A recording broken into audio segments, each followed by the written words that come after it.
현재 시간 목요일 뉴욕 증시가 조금 전에 마감했습니다. 3대 지수가 결국에는 일제히 하락하면서 거래를 마쳤는데요. 오늘 하루 변동성이 상당히 컸습니다. 전강 후 약의 장세였는데 다우 지수가 장중에는 상승하다가 결국에는 막판에 약세로 돌아서면서 1% 가까이 떨어졌습니다. 300포인트 넘게 하락하면서 오늘 하루의 변동폭이 800포인트가 넘었고요. 기술주 중심의 나스닥 지수가 가장 먼저 약세로 방향을 텄는데 결국에는 1.3% 떨어지면서 오늘 하루 동안의 변동폭이 800포인트가 500포인트가 넘었습니다. 여기에 S&P 500 지수도 1% 넘게 하락하면서 지금 4,482포인트의 종가 형성했는데 갑자기 장 마감 1시간 전을 앞두고 이렇게 3대 지수가 급격하게 떨어진 데에 대해서는 여러 가지 분석들이 나오고 있습니다. 자세한 분석 바로 들어볼 텐데요. 한국경제신문의 조재길 뉴욕 특파원 연결돼 있습니다. 자, 조 기자, 오늘 뉴욕 증시가 결국에 일제히 약세로 마감이 됐는데 어떤 특징적인 부분들 짚어보면 좋겠습니까? 네, 그렇습니다. 예, 말씀하신 대로 오늘 변동성 매우 큰 장이었고요. 매우 이례적이었다 이렇게 볼 수 있겠습니다. 일단 장 초반에는 기술적인 반등이 나왔습니다. 이틀 동안 너무 많이 하락했던 데 따른 저가 매수세가 집중 유입됐습니다. 하지만 시간이 갈수록 장중 매수 세력이 후퇴하고 폐장 직전에 대량 매물이 쏟아졌습니다.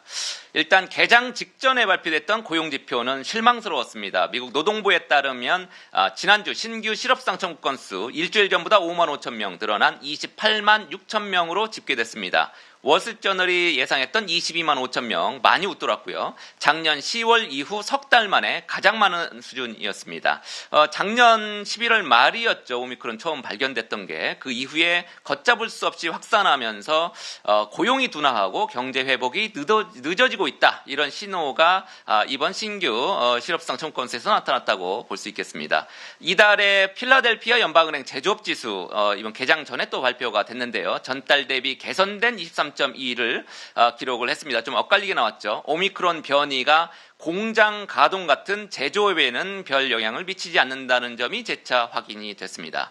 기업 실적들 오늘도 이제 많이 나왔는데요. 호조를 보였습니다. 미국 최대 항공사인 아메리칸 항공 작년 4분기 주당 순이익이 마이너스 1.42달러였습니다. 시장 예상 평균치가 마이너스 1.48이었거든요. 이것보다 좀 좋았고요. 매출은 94억 3천만 달러 나왔는데 예상치를 상회했습니다. 유나이티드 항공 역시 예상치 평균보다 나은 마이너스 1.60달러의 4분기 EPS를 내놨습니다.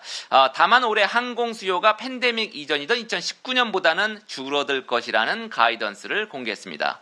미국 최대 알루미늄 생산업체죠. 알코아 실적도 좋았습니다. 작년 4분기 EPS 2.50달러로 높았고요. 시장 예상치가 1.93달러였는데 여유 있게 상회했습니다. 4분기 기준 알루미늄 가격이 전년 대비 50% 급등한 덕분입니다. 다우 지수에 이제 포함되어 있는 종목인데요. 보험회사 트래블러스, EPS 매출 역시 시장 기대를 모두 웃돌았고요. 투자 수익이 크게 늘어난 것으로 나타났습니다. 기업 실적은 나쁘지 않다 이런 인식이 늘고 있습니다만 물가가 워낙 많이 뛰고 있기 때문에 다음 주로 예정된 FOMC 연방공개시장위원회죠. 여기서 시장 예상보다 강도 높은 긴축 전환이 이뤄질 것이라는 전망이 확산하는 분위기입니다. 네, 방금 실적에 대해서 말씀해 주셨는데 조금 전에 넷플릭스가 장 마감 후 실적을 공개했습니다. 실적 자체는 우선 좋게 나왔습니다. EPS가 예상을 상회했고 매출 같은 경우에도 예상에 부합했지만 현재 시간의 거래에서는 10% 넘게 급락하고 있다는 점 전해드리겠고요. 계속해서 이어가 보도록 하죠. 어제 바이든 대통령이 취임 1주년을 하루 앞두고 기자회견을 가졌었는데 지난 1년 동안 경제 부분에 대해서는 성과가 어떻게 평가되고 있습니까? 네, 그렇습니다. 어제 미국 동부 시간으로 오후 이제 늦게 기자회견을 했고요. 골자는 팬데믹을 극복하고 분열된 미국을 통합하겠다. 뭐 이런 내용이었습니다. 하지만 민심은 좋지 않습니다. 지지율 현재 40% 초반에 불과하고요. 취임한 지 뭐 1년밖에 안 됐는데 지금 최저치를 연일 갱신하고 있습니다. 일단 방역 실패 문제로 야당 공격을 받고 있고요. 요즘 미국 내 하루 평균 확진자 수 뭐 거의 80만 명 가까이 됩니다. 경제 문제 말씀하신 대로 더 심각한데요. 작년 12월 소비자 물가가 40년 만에 처음으로 7%대를 찍었습니다. 대규모 부양책 그리고 작년부터 불거진 공급난, 물류난이 인플레이션에 일조하고 있는 것으로 분석됩니다. 그렇다고 대중무역 갈등, 이란 핵합의 같은 대외 성과 있는 것도 아닙니다. 러시아와의 갈등의 골이 깊어지면서 우크라이나에는 전운이 일고 있습니다. 바이든 대통령은 정책의 초점을 물가를 잡는 데 맞추고 있습니다. 식료품, 에너지, 이런 섬유 물가라고도 할 수 있고 생필품 가격 너무 뛰고 있기 때문입니다. 작년 말에 제롬 파월 페드 의장의 연임을 결정하면서도 이 점을 매우 강조했죠. 어제 연설에서도 높은 물가 상승이 고착화하는 것을 막는 임무, 페드가 갖고 있다. 반드시 잡아야 한다고 역설했습니다. 하지만 실제 성과를 낼지 또 여론이 돌아설지는 미지수입니다. 물가가 당분간 꺾이기는 어려울 것이다. 이런 전망이 지배적이기 때문이고요. 특히 바이든 대통령의 경제정책에 대한 지지율 30%대에 불과합니다. 바이든 대통령의 취임 1주년을 맞은 이 시점에 나스닥 지수가 오히려 조정장에 진입하고 주식시장도 불안하다 보니까 저조차도 지지율이 걱정이 되는 상황입니다. 자, 마지막으로 다음 주에는 FOMC가 예정이 되어 있는데요. 이를 바탕으로 또 투자자들이 챙길 주요 일정과 이벤트까지 전해주시죠. 예, 매우 많고요. 특히 다음 주 중요한 경제 일정들 빼곡합니다. 증시 변동성이 더 커질 것이라는 그런 전망이 나오고요. 핵심은 역시 올해 처음 열리는 FOMC이죠. 미국 시간으로 26일 오후 2시에 성명서가 나오고 곧바로 파월 의장이 1시간 가까이 기자회견을 할 것으로 이렇게 예상이 되고 있습니다. 시장 일각에서는 이번에 테이퍼링을 완전히 종료하고 원래 이제 3월에 종료 예정이었죠.